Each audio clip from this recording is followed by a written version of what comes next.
Hello and welcome to this GCSE video where I'm going to be helping you to prioritise your revision as we get closer to the AQA Paper 1 for 2024. I've looked at all 6 of the Paper 1s that there have been since 2018, and I've done an in-depth analysis of which topics are assessed and how often. So hopefully this will be useful as you prepare in those final days before your exam. If we take a look at how many marks have been available for each topic across the GCSE Chemistry Paper 1 for the 6 papers that there have been, you can see that there is one standout winner topic, which is Chemical Changes Chapter 4. Beyond that, AQA have actually done a really good job of balancing the marks available for the other 4 topics. And so what it looks like we're saying here is you should revise everything but prioritise Chapter 4. We can do a little bit better than that, as we'll see next.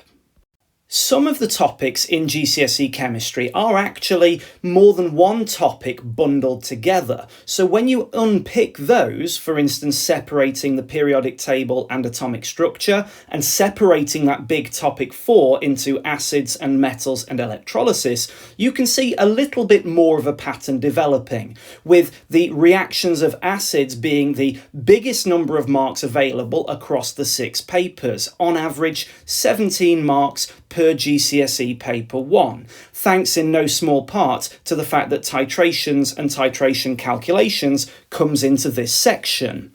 And then after that we've got bonding structure and properties, which is actually a whole topic, and same with quantitative chemistry. The separated other topics show us that there aren't so many marks available for the other topics on average. And we see the same sort of picture when we show this as a graph. We can see that we've got 3 bigger topics. We've got the reactions of acid, bonding structure and properties, and quantitative, pretty consistently balanced over the 6 years. Each one of these bands is a different year and how many marks there were available. You can see sometimes they prioritise one topic more than others, but by and large, these 3 topics were pretty consistently assessed. When we dig a little bit deeper into this, you can see a bit more of a pattern developing, because there are some parts of topics, different strands if you will, that are assessed far more than others. For instance, titrations on average is 8 marks per paper. Energy changes, 7 marks per paper. Electrolysis of aqueous solutions, 6. Making soluble salts, 4. And group 7, the halogens, also 4. And part of the reason for this is those top 4 topics are actually where the required practicals are based for Paper 1. And so often you get asked questions related to either the method or the analysis for this required practical. So these are obviously topics worth prioritising. And then when we dig deeper still, you can see that there are still some more themes that pop up. Each of these topics are on average assessed for 3 marks per paper. So not many, but of course these marks do add up. And then if we look at how often these strands are assessed, you can see that there are some things that are assessed every single time that there is a paper. Titrations comes up every time. Electrolysis of aqueous solutions, every single time. And then a slightly more granular topic, the volume of gases in their relationship to moles, that comes up every time, as does calculating the relative atomic mass and talking about isotopes. Similarly, reaction profiles, either labeling or finishing, that comes up every time. Or at least, I should say, they have done so far. We can't offer any guarantees about what's going to happen in 2024.